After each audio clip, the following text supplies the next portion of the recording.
Live from Shore Manor Studios, this is Tales from a Small Town Journalist with Matt Shore.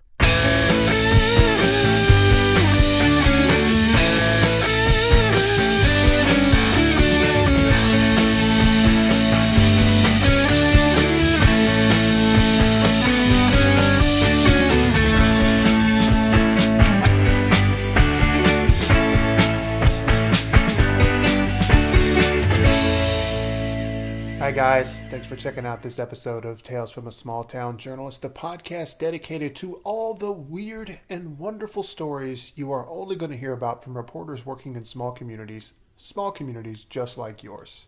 I'm Matt Shore, and I was one of those reporters for almost 10 years before I finally hung up my camera and my notepad, and in that time I had a lot of really unique and, we'll just say, interesting experiences working with the public.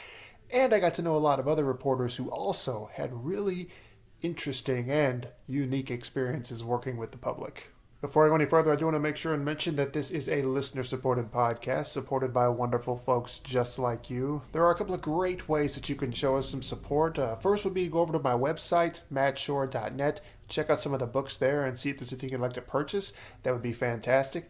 And another great way that you can show us some support would be to just help spread the word. Let people know about us.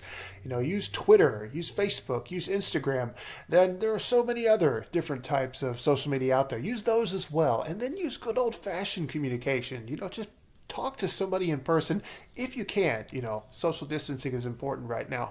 But do it safely. Do it over the phone. Do it through Zoom. Zoom is huge these days. But let people know about this crazy little podcast and all the crazy stories that small town journalists have to tell.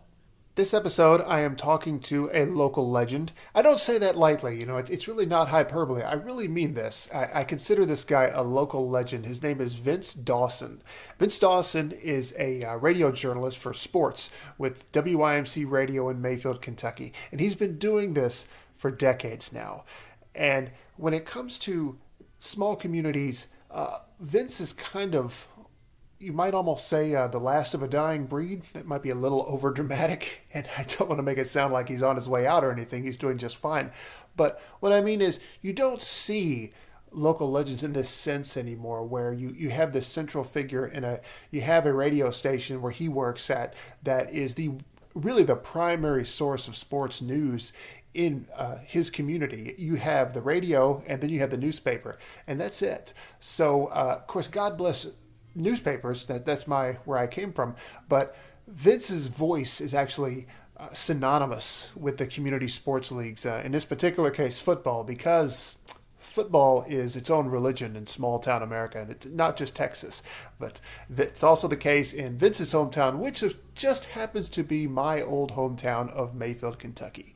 Vince is the voice of the Mayfield Cardinals, and he has been for a very, very long time. He was doing it before I actually got in high school, so I'm not going to say how long ago that is, but that should just give you an idea that he's been doing it for a while.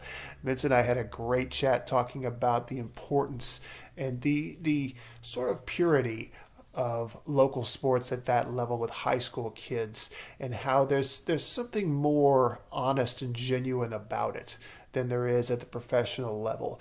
And we even, considering the time that we're in, ironically, considering that this is going to drop one day before the election, we even get into a little bit of politics. So you have that to look forward to. But for the record, we don't really get too heated or anything. It's a pretty tame conversation, especially by today's standards. So I won't rattle on anymore. Vince has some great stories to tell, and we have a great conversation. So I'm going to just toss things over to Vince right now. Okay, so I am chatting with Vince Dawson. Vince Dawson is what I consider something we don't see very much of these days, and that is a local legend. A legendary figure, as far as I'm concerned, for my old hometown of Mayfield, Kentucky. It's something we don't see as much with the advent of, the internet, social media, and podcasts like this one. But, when communities, and I'm old enough to remember growing up where communities, they had their one source of news, like with a newspaper, and in this case, Vince working with a radio station. I mean, you really became the voice of like Mayfield sports for a lot of us and still are. So I've rambled enough. I want to go ahead and hand things off and say, Vince Dawson, thanks for joining me. Thank you, Matt. And I'm hoping I get my face up there, but I'm not real good at all this stuff, so you can still hear my voice. But the one thing I remember before we get into football, sure, I think it was about 10 years ago when you worked for the Mayfield Messenger. Oh, don't put a number on it. It makes me feel old. I know.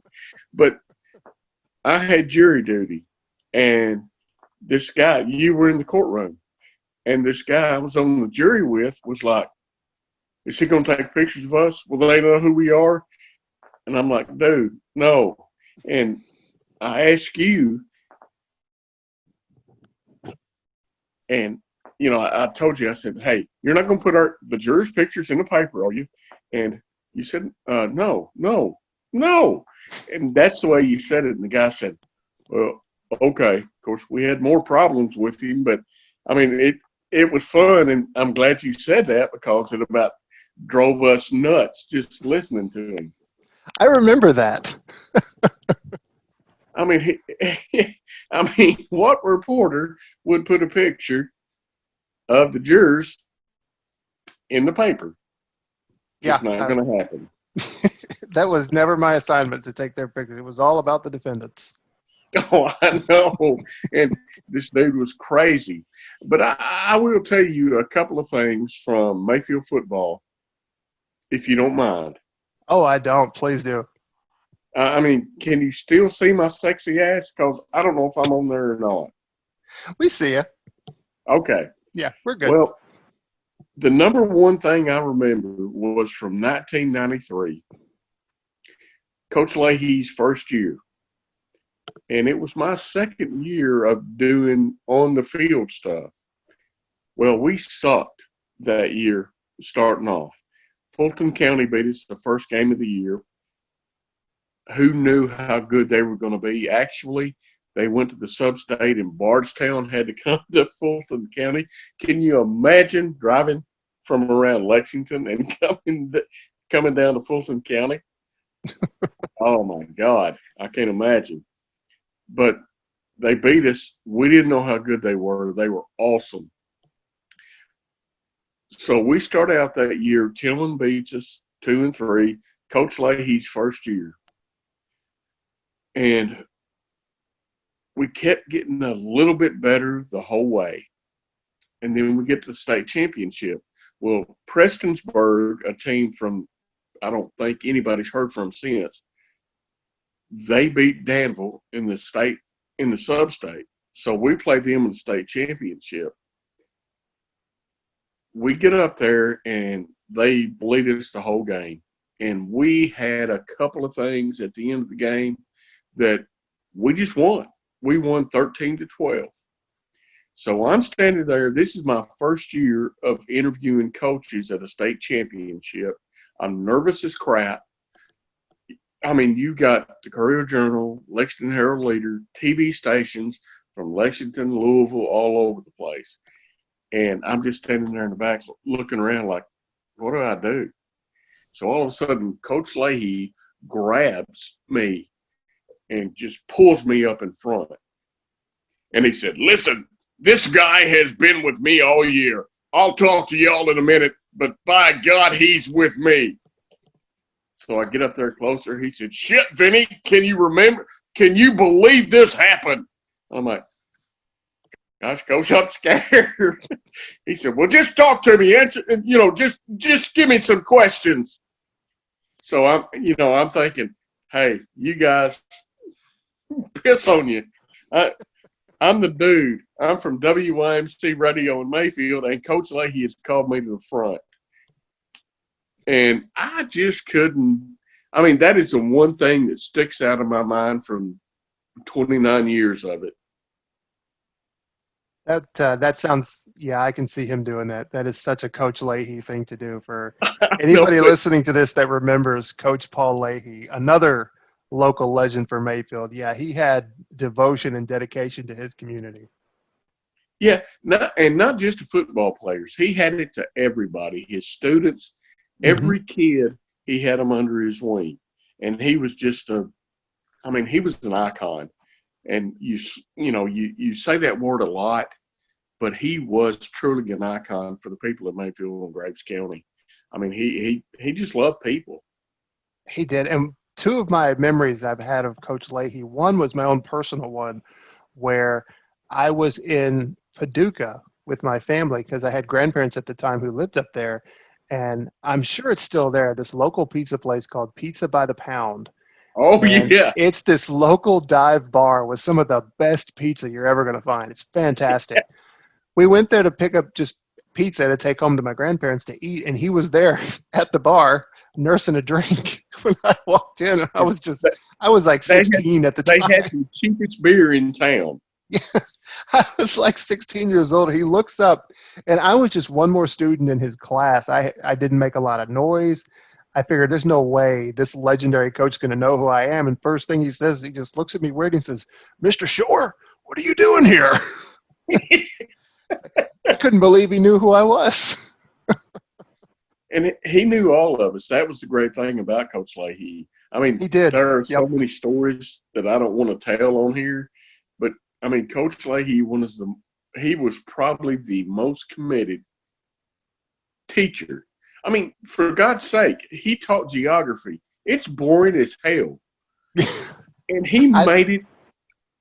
I mean, he made it great. I remember at his memorial service, Miss Craig, she was sitting there talking about, how he was. They shared an office. They shared his classroom was right behind hers. And, he was always loud. And she was saying, well, this kid in my class, he said, Miss Craig, can you stop right now what you're talking about? Coach Leahy is talking about the girl in the tub that got swept away in a tornado. And it's like, wow. Told that story to every class for Yeah, I know. who knows how long. It's great. I mean, it's a classic. It is. Yeah, there's not at this point, they're probably still, nobody under the age of, 35 would remember it, but everyone else there has to know the story of the old lady in the bathtub. They probably still talk about it in the halls to this day. Oh, I know. And my daughters got to meet him one day at Jackson Purchase. I was out there for my old butt getting some stuff done. And he was in there in a wheelchair. And, I heard him across the room, Vinny! And my daughters got to meet him. And the one story Coach Leahy told every time, we went over the Green River, which is on the way to Louisville. And every time we were on a bus, a van, anything going up there, he said, hey, kids, do you know what this is? No, Coach, it's a river. It's the deepest river in North America. God damn it, don't you forget that. And it's like, okay. So now I still tell that, well, without the language, I still tell that story to my kids. And now they know it because every time we head up that way, they know. That's the deepest river in North America. Yeah. And I'm going to remember it. Yeah. It was so much fun. But I guess we got to get off the subject of Coach Leahy because we could stay on that all night. Oh, so yeah. What else do we want to talk about? I want to hear any sort of stories you've got from your time. Football is, of course, what Mayfield is known for. It's like that old series, Friday Night Lights, when I watched that a long time ago. It's like, that is my youth right there. That is Mayfield, where football is a religion, every bit as much as the church is on every street corner. So, yeah, what other great memories do you have of calling football for the Mayfield Cardinals? Well, I mean, there's so many stories, and I'm old and fat, so I can't remember a lot of them. But in 1995, one of the best games ever played at War Memorial, we played Hopkinsville. And it was back and forth. And Mikey Bright ran out of bounds. He was shoved out of bounds with no time on the clock. And what we came to find out was by the end of the season that one of the kids that had signed with University of Kentucky. Gosh, I can't remember his name. His number was 26 because Coach Leahy said that was his IQ. But yeah, no, but they forfeited every game that year because he was like 20 years old and he had signed at UK, so he couldn't go to UK. He didn't do anything. But there's so many stories, Matt. I mean, it's just hard for me to pull them up. Like 2014, we were playing at Beechwood. None of us liked Beechwood. And I'm trying to think. Bright. The Bright kid. Beechwood Trajan Bright. Yeah. Beechwood? Trajan Bright fumbled the football on the opening kickoff inside the 1 yard line. And we were like, Coach David Morris was doing the games with me. And, of course, Joe's his brother. And we were like, yeah, they're going to run the ball here a couple of yards. And then all of a sudden, Landon Arnett drops back, throws it to Lane Kennemore about the 6. I mean, everybody was on the line. So Lane takes the ball, goes 99.5 yards, and Lanny Lancaster's sitting beside us. He said, boys, y'all had just seen the longest pass in football history in Mayfield High School. Because Lanny does all the books. You know, he's got all the stats, and he's done those stat books. Well, we did. I mean, what a play. I mean, everybody in the stands, Joe Morris is so conservative. Just thought he was going to run it for a yard. All of a sudden, he get a 99-yard touchdown, and we're in it. We win the game, then win a state championship. What other stories do you want to have, Matt?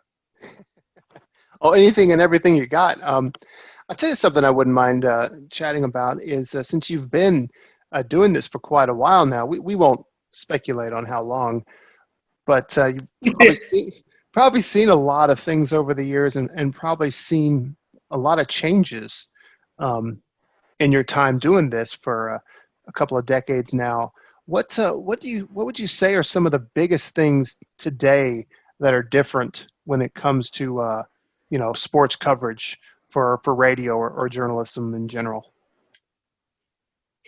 Yeah, it's kind of hard to say because there are so many people out there that just kind of, like athletic directors, they take it for granted.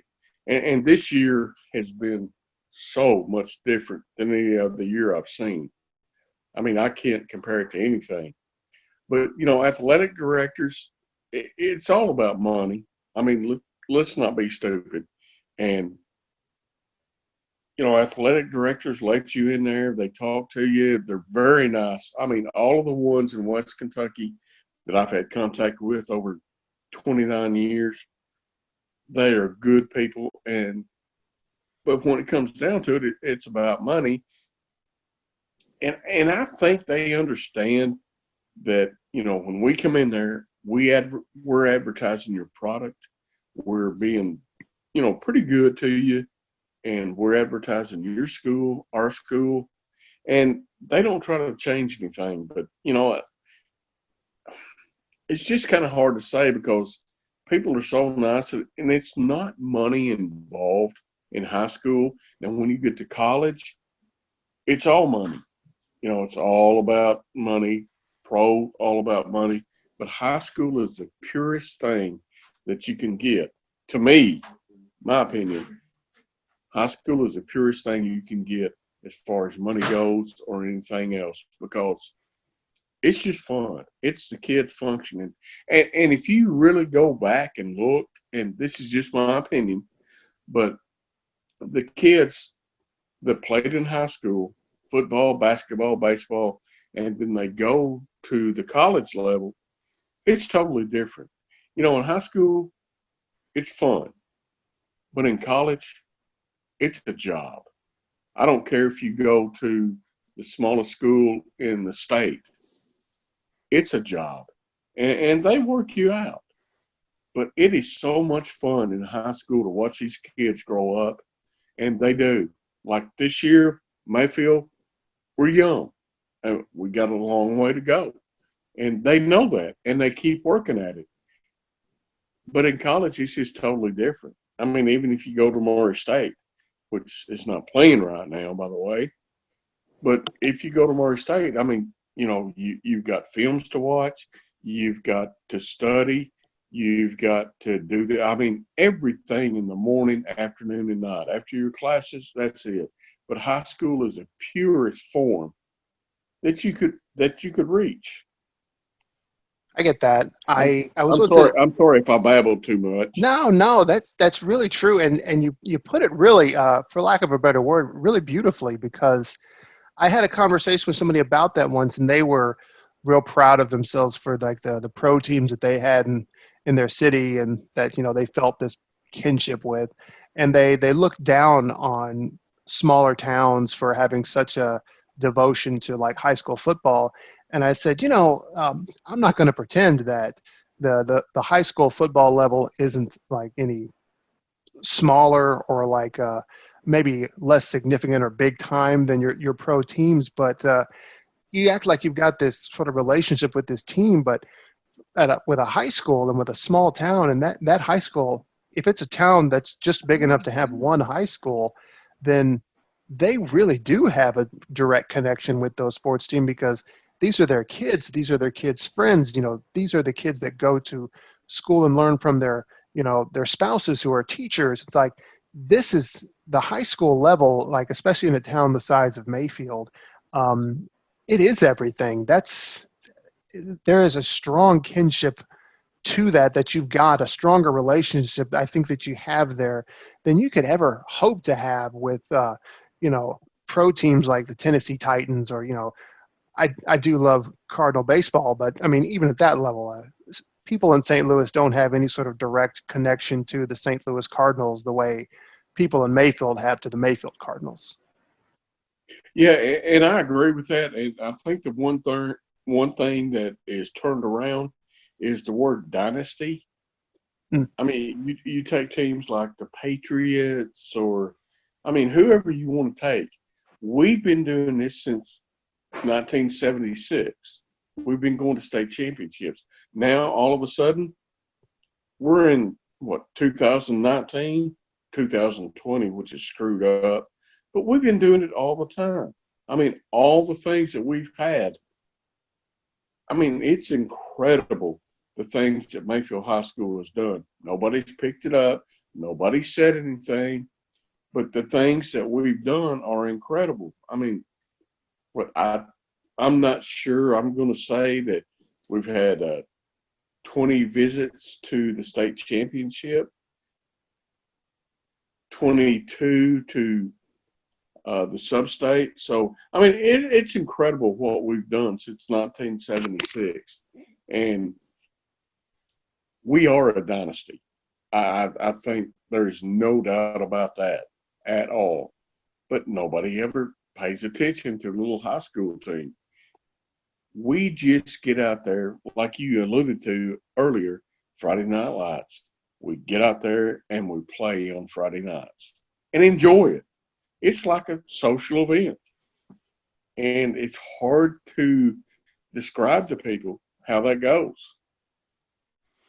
Yeah, it's very different, because when I think of my memories attending Mayfield football games as a kid, as a teenager, and compare that with going to like a pro sports game like St. Louis Cardinals or the Kansas City Chiefs or the Tennessee Titans, it's such a different world. And my memories of those high school football games, they're a lot more pure. The word used there, that's pretty good. There's just, because it's not just a bunch of rowdy, drunk sports fans. These are my neighbors. These are the people that I go to school with, the people we go to church with. There's just a closeness there that you don't have with any other type of sports team that you go to. And I agree with that. There are so few places that are like us.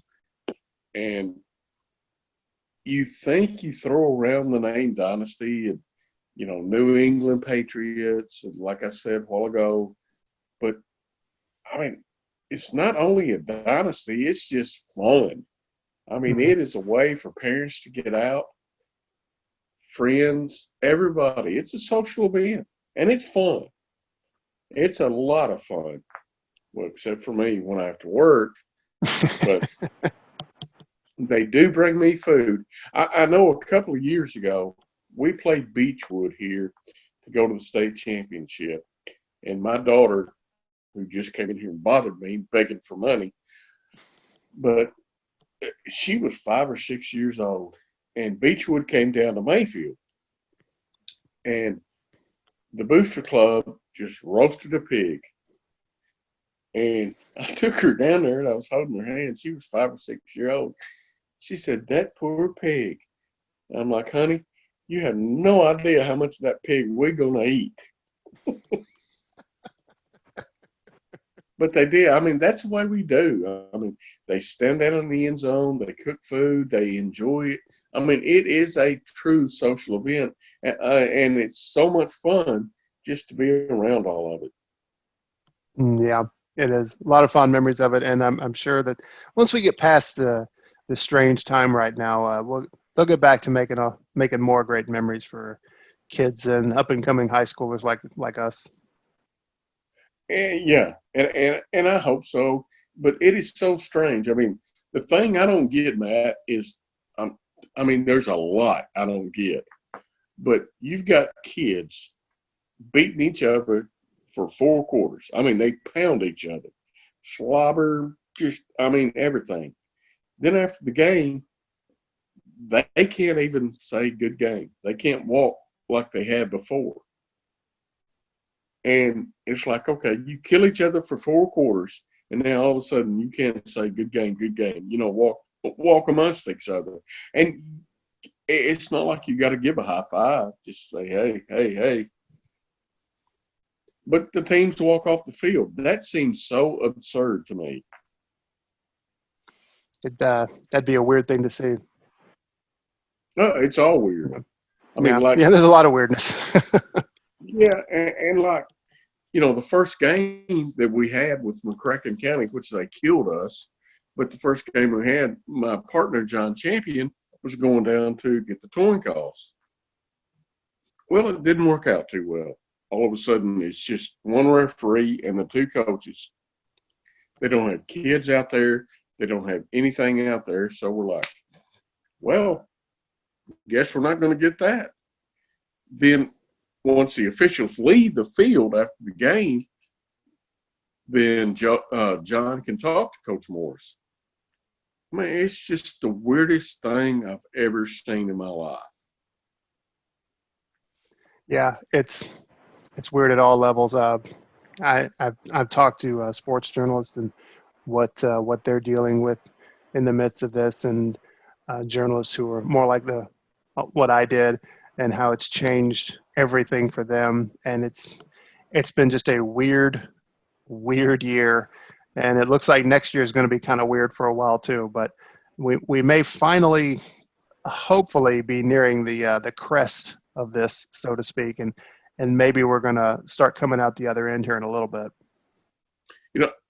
I saw a meme the other day on Facebook, which you see all of those, and this woman put on there, she said, "Oh, I had my COVID-19 virus shot or vaccine." And it's got a picture of the Elephant Man. I thought that was pretty funny because we don't know. Nobody knows. No. And then, God, I mean, do you want to talk about the presidential debate? I would rather not. Okay. Me too. This will be dropping actually one day before the election, so things are going to be pretty heated already by the time this goes up. For the first time, and I will say this, for the only thing about the election, is for the first time in about 45 years, I don't know if I'm going to vote. Well, if I can encourage you one way or the other, I think it is so desperately important to vote. The way I say it is people fought for us to be able to do it, and they died. However much we might have to hold our nose to do it, for whatever my voice is worth, I would encourage anybody out there, if they haven't already voted by the time this goes up, that it is so important to do so. Honestly, you look at it the other night. I know we're talking about sports. I'm not going to get on politics, but it was so embarrassing. I mean, and I don't care if you're a Trump fan, Biden fan, Democrat, Republican. The thing they have forgotten is we're the ones who give them their jobs, and they treat us like crap. They don't care about us. Too many of them, that's for sure. I take a more, I hope it's not a naive look, but a little bit more optimistic in that I don't want to group every one of them under the same banner as the ones that because there are a few I really don't like. But I like to think there are a few in there within both parties who really are sincere.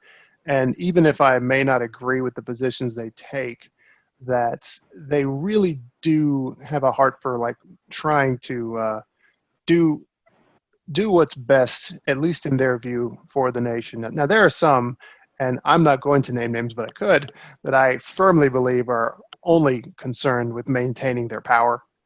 And that's a problem. And we can, good Lord, you could suggest solutions to that all day. Term limits. But anyway, but beyond that, like I said, again, I like to think both that, I know at the city level, because I got to know a lot of the candidates running for various offices there. And everybody that I got to know who was running for office, they were good people.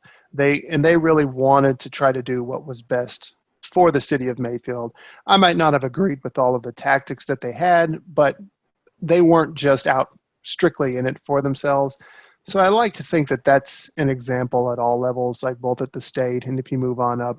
I'm sure it gets dirtier the higher you go, but the way they were talking to each other, and like I said, I'm not talking Trump, I'm not talking Biden, but it was embarrassing for the American people, and you don't know who to vote for because they were nuts.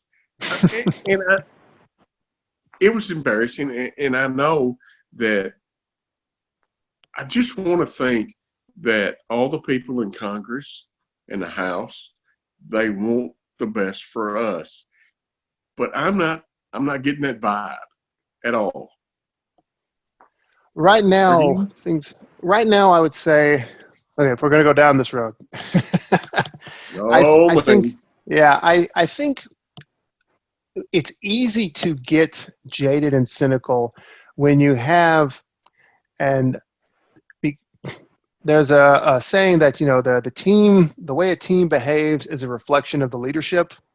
So I think what we have right now, this kind of jaded, real cynical view of politics and government in general, is a top-down thing. We have the guy up top really presenting a jaded and cynical view of everything. This kind of, government is broken, now elect me and I'll prove it to you type mentality.